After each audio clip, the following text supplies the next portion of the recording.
Los minerales son los componentes básicos no solo de nuestro planeta, sino también del resto de planetas y asteroides que se encuentran en el universo. ¿Pero qué es un mineral? Podemos definir mineral como un elemento o compuesto químico que tiene estructura cristalina y que se ha formado como resultado de procesos naturales. Los minerales se agregan unos a otros para generar los cuerpos sólidos que conocemos como rocas. Los minerales que forman las rocas pueden ser diferentes, aunque algunas rocas tienen solo minerales de un mismo tipo. En la superficie de la Tierra podemos encontrar una gran variedad de rocas, muy diferentes entre ellas en función de qué procesos geológicos han intervenido en su formación. ¿Pero podemos agruparlas de alguna forma? En términos generales, la mayoría de las rocas se pueden incluir dentro de tres grandes categorías. Por una parte, las rocas sedimentarias, que se forman en la superficie terrestre. Por otra parte, las generadas en el interior de la Tierra, que son las rocas ígneas, formadas al enfriarse un magma. Y por último, las rocas metamórficas, que son el resultado de la transformación de cualquier otro tipo de rocas. ¡Ah! Así que las rocas se mueven, pero muy despacio. ¿Cómo lo hacen? Para comprender cómo las rocas pueden moverse y transformarse unas en otras, tenemos que considerar la estructura de la parte más externa del planeta, es decir, la litosfera, formada por la corteza y la parte superior del manto terrestre, la astenosfera. Esta litosfera no es continua, sino que se encuentra fragmentada en diferentes placas, colocadas sobre la superficie del planeta a modo de un enorme puzzle. Las placas se regeneran constantemente, es decir, tienen zonas donde se produce litosfera, mientras que en el extremo opuesto las placas se destruyen.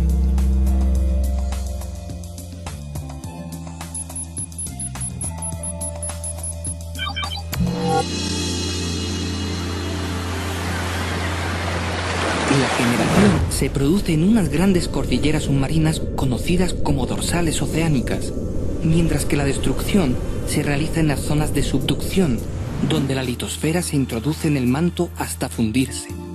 Para aproximarnos a los diferentes procesos que generan rocas en la Tierra, podemos utilizar un esquema simplificado dentro del marco de una de estas zonas de subducción. En este contexto, se puede definir el ciclo de las rocas, que constituye una serie circular de procesos que explican cómo las rocas pueden transformarse unas en otras.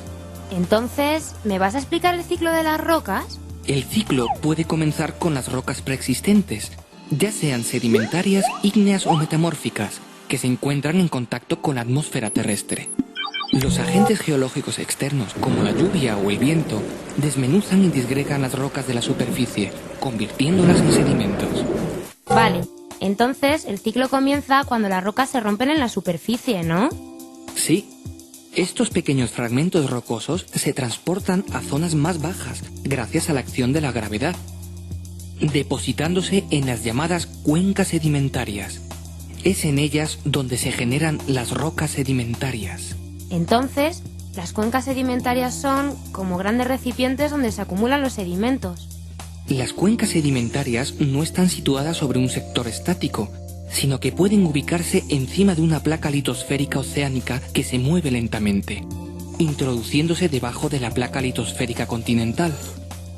Por tanto, la roca sedimentaria formada anteriormente comienza a introducirse en el interior de la Tierra y empieza a calentarse progresivamente, gracias a la energía interna que surge del interior del planeta. Además, el peso del sector montañoso que se encuentra encima produce un importante efecto sobre la roca sedimentaria. Eleva su presión litostática, lo que junto al aumento de la temperatura afecta a los minerales que la constituyen, transformándolos y colocándolos en función de la dirección de aplastamiento y generándose así una roca metamórfica. O sea, que si calentamos y comprimimos una roca sedimentaria, la podemos transformar en una roca metamórfica. Así es, Gea. Cuando el aumento de la presión y de la temperatura supera un cierto umbral, la roca metamórfica comienza a fundir, generándose así un magma que asciende lentamente hasta llegar de nuevo a la superficie terrestre, en este caso a través de un volcán, donde se solidifica formándose una roca ígnea. La acción de los agentes atmosféricos externos vuelve de nuevo a disgregar la roca, cerrándose así este lento ciclo que ha durado centenares de millones de años. ¡Millones de años! ¿Cuánto tiempo?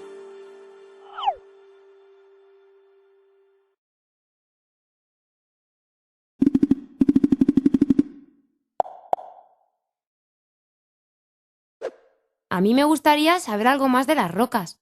¿Me puedes contar cuántos tipos hay de rocas sedimentarias? Las rocas sedimentarias se forman en la superficie de la corteza terrestre y pueden ser de 3 tipos: detríticas, químicas y orgánicas. Las rocas sedimentarias detríticas se forman a partir de procesos de erosión, transporte y sedimentación de granos de minerales o de rocas, llamados clastos, que viajan desde las áreas fuentes generalmente elevadas hasta las cuencas de sedimentación que se encuentran a una menor altitud. El proceso se realiza por la acción del aire, el hielo o más comúnmente el agua, apoyado siempre por la fuerza de la gravedad. Así que es el agua el agente más importante para formar estas rocas, ¿no? Sí, el medio acuoso puede transformar clastos con tamaños muy variables, desde pequeñas partículas en suspensión hasta voluminosos bloques. La energía del agua disminuye progresivamente desde las zonas con mayor pendiente hacia las zonas más bajas, por lo que en la cuenca de sedimentación los sedimentos más gruesos alcanzan poco recorrido, depositándose cerca del continente y generando las rocas sedimentarias conocidas como conglomerados. Los sedimentos de tamaño medio avanzan algo más, formando las areniscas. Por último, las partículas más pequeñas, es decir, las arcillas, alcanzan la mayor distancia sedimentándose a gran profundidad lejos de la costa y formando las rocas sedimentarias conocidas como lutitas. ¡Qué curioso! En las zonas más profundas solo hay lutitas. Bueno, no solamente. En estas zonas profundas pueden producirse rocas lutíticas orgánicas, ya que los organismos que viven en el mar, generalmente plancton, cuando mueren caen hacia el fondo de la cuenca, acumulándose gracias a la ausencia de oxígeno en esas zonas que evita su putrefacción. Esta materia orgánica se mezcla con los sedimentos arcillosos y posteriormente comienza a transformarse cuando la acumulación de capas sucesivas hace aumentar la temperatura de la roca, generándose así el petróleo, que puede migrar en estados más avanzados hacia rocas porosas que constituyen las rocas almacén de petróleo. ¿Y las rocas sedimentarias químicas se llaman así porque se forman en un laboratorio? No, Gea, no. Las rocas sedimentarias químicas se forman a partir de la precipitación de ciertos componentes químicos disueltos en el agua. Por tanto, a diferencia de las rocas detríticas, las partículas que constituyen una roca sedimentaria química se forman en el mismo sitio donde se forma la roca, es decir, en la cuenca de sedimentación. Por ejemplo, el yeso se forma en ciertos lugares donde el agua permanece estancada. La evaporación concentra el sulfato cálcico lo suficiente para que precipiten pequeños cristales que caen al fondo por gravedad, acumulándose así pequeñas capas que pueden dar lugar a grandes espesores si el proceso se repite varias veces. Entonces, ¿la roca sedimentaria química más abundante es el yeso? No, las más abundantes son las calizas, que se generan a partir del carbonato cálcico que se encuentra disuelto en el agua. Este compuesto químico proviene en muchos casos de la disolución previa de restos de caparazones y conchas de organismos que vivieron en ese medio acuático. La precipitación de este carbonato genera, a diferencia del yeso, cristales microscópicos pero muy abundantes que se acumulan formando una especie de barro, que puede incluir también restos de conchas y caparazones. La precipitación se produce por cambios en las condiciones físico-químicas del agua, es decir, por variaciones en parámetros como la temperatura, la salinidad, el pH, etc.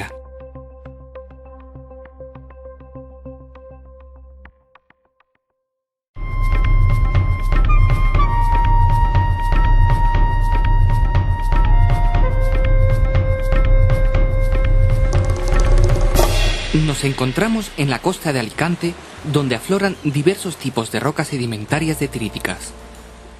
En la zona de Altea encontramos conglomerados formados por la sedimentación y compactación de cantos gruesos. ¿Por qué se encuentran aquí estos cantos sueltos en la orilla del mar? Porque el agua no ha tenido la suficiente energía para introducirlos mar adentro. Entonces, un conglomerado sería una roca con cantos como estos unidos entre sí.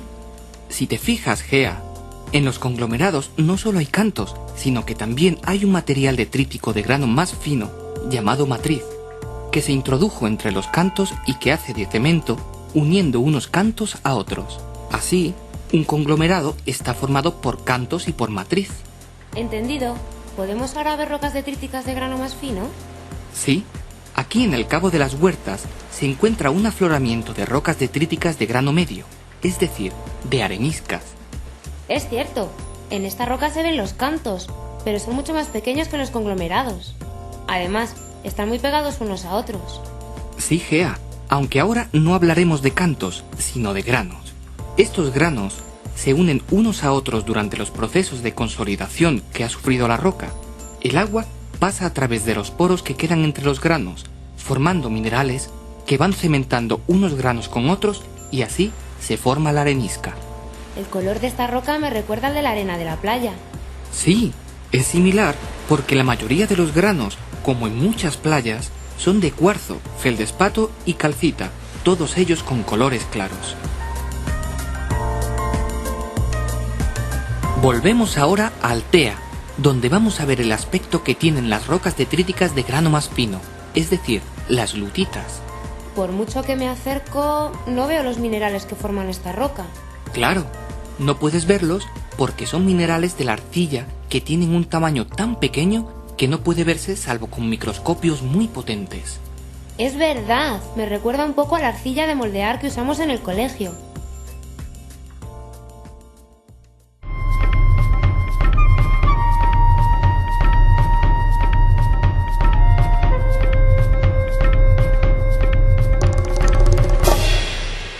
Aquí, cuando baja la marea en los acantilados de Rodiles en Asturias, encontramos un afloramiento espectacular de las rocas sedimentarias químicas más abundantes, las calizas.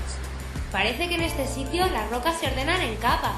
Sí, la formación de esta caliza ha sido rítmica, es decir, primero se forma una capa de un color y después otra de un color más oscuro, repitiéndose el proceso muchas veces.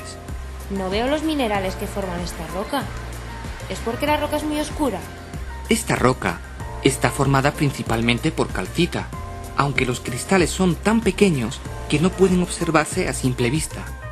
El color de la roca no es debido al tamaño de los cristales, sino a que tiene una cierta cantidad de materia orgánica en su interior que la da ese aspecto casi negro. Además, se ven algunas cosas blancas dentro de la roca. Estas figuras que ves son secciones de conchas fosilizadas, que forman parte de la propia caliza, ya que quedaron atrapadas cuando la roca aún no estaba consolidada en el fondo del mar. Por tanto, estás viendo una caliza con restos fósiles de organismos que vivieron hace muchos millones de años.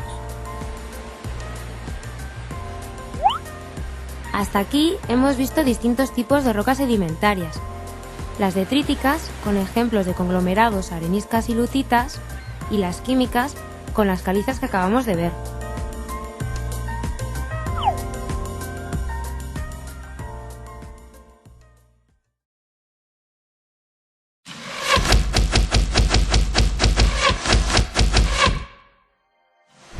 ¿Las rocas metamórficas se forman igual que las sedimentarias?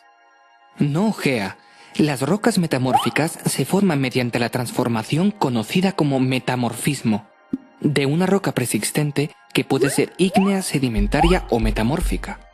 El metamorfismo conduce hacia importantes cambios de la roca original, tanto mineralógicos como texturales, derivados de la variación de la presión y la temperatura.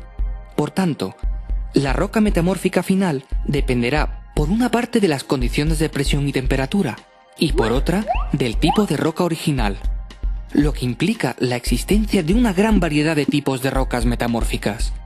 En términos generales, las rocas metamórficas pueden dividirse en dos grandes grupos, en función del tipo de proceso que han sufrido, es decir, del tipo de metamorfismo, que puede ser regional o de contacto.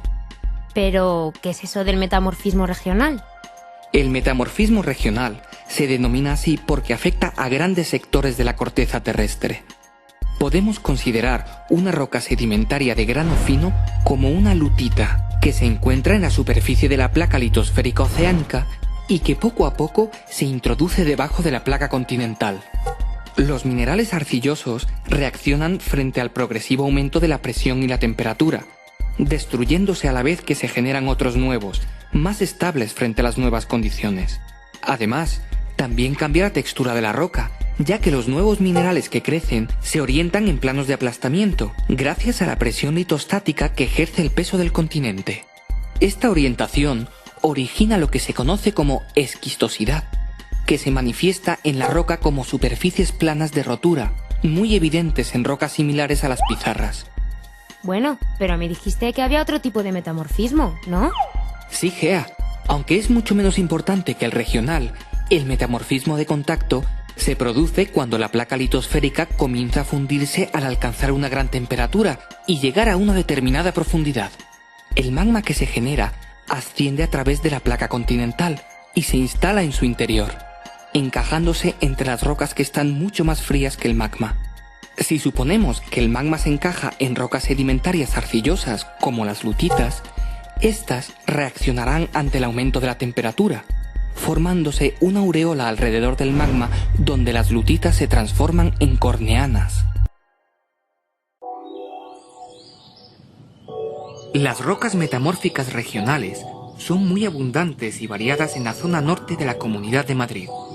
Nos encontramos cerca de los márgenes del embalse del Altazar, y aquí podemos ver las principales características de las pizarras. ¿Y por qué sabemos que son pizarras? Lo sabemos por su color oscuro y porque la roca se rompe siempre según planos paralelos. Ah, voy a comprobarlo. Pues es cierto, y además he visto trozos de rocas muy parecidas a estas cubriendo los tejados de algunas casas. Sí, estos son los planos de la esquistosidad, que permiten partir la roca en lajas finas siguiendo esta orientación. Además, nos indica la dirección del aplastamiento que sufrieron los sedimentos arcillosos cuando les afectó el metamorfismo.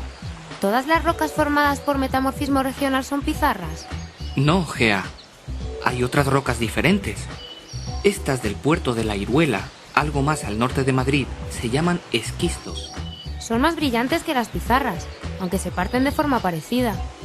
Son más brillantes porque en estas rocas se pueden observar los granos minerales que las componen, sobre todo las micas, y eso no podíamos verlo en las pizarras, porque estas tienen un tamaño de grano mucho más fino que los esquistos.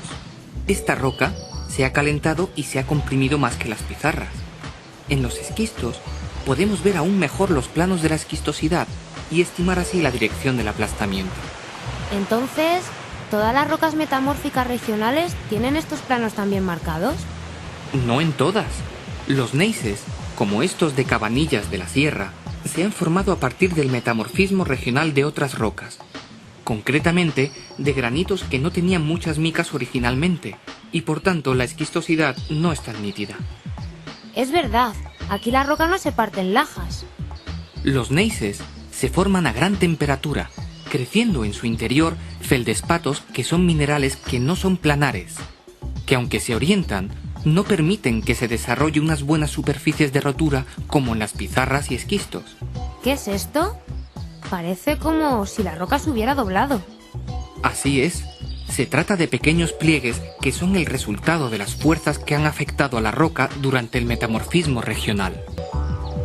Con estos ejemplos hemos visto distintos tipos de rocas metamórficas: pizarras, esquistos y gneisses, asociados al metamorfismo regional, y corneanas, asociadas al metamorfismo de contacto.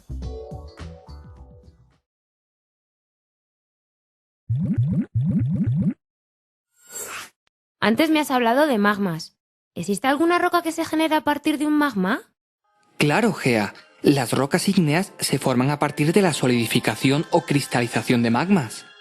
La composición química del magma y la forma en que viaja por la corteza terrestre, junto con la velocidad de enfriamiento, determinan la composición y características finales de la roca. Estas características incluyen el tamaño de grano, la forma de los cristales, el contenido relativo de minerales y, por tanto, el color. Dentro de las rocas ígneas podemos diferenciar dos grandes grupos: rocas plutónicas y rocas volcánicas. Entonces hay dos grupos distintos. ¿Cómo se forman las plutónicas? Cuando la placa litosférica que subduce por debajo del continente alcanza una cierta temperatura, comienza a fundir y se genera un magma que asciende entre las rocas que forman la placa litosférica continental. Durante el ascenso, el magma funde parte del material continental, incorporándolo en su interior. A medida que va subiendo, el magma se va enfriando progresivamente hasta que adquiere una textura tan viscosa que le impide ascender más y se emplaza a una determinada profundidad, generándose así una roca plutónica, como el granito. Dado que la temperatura desciende lentamente, los cristales que se forman al enfriarse el magma adquieren un tamaño considerable, visible a simple vista en la roca. Ya casi me puedo imaginar cómo se forman las volcánicas. Si el ascenso del magma se produce rápidamente porque es más fluido que el anterior o porque encuentra mejores caminos en su recorrido, puede llegar a la superficie terrestre y salir al exterior formando coladas de lava que al enfriarse formarán una roca volcánica como el basalto. Como la temperatura desciende muy rápidamente, el magma se enfría bruscamente, de forma que los minerales tienen poco tiempo para formarse, adquiriendo un tamaño muy pequeño o formándose un vidrio llamado obsidiana, que es una sustancia amorfa sin estructura cristalina.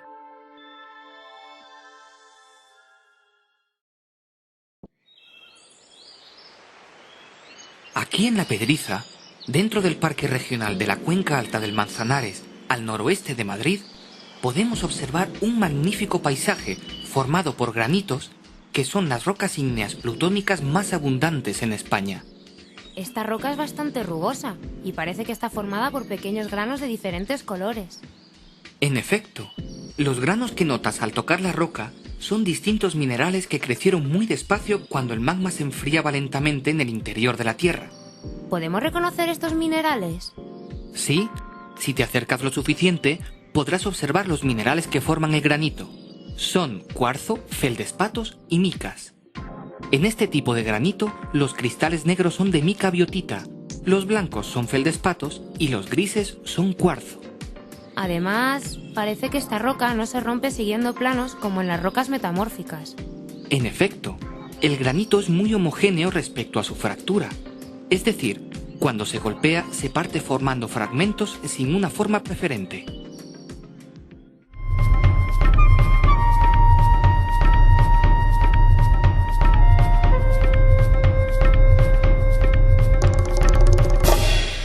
Las Islas Canarias son islas formadas gracias a la emisión de materiales volcánicos en diversas erupciones.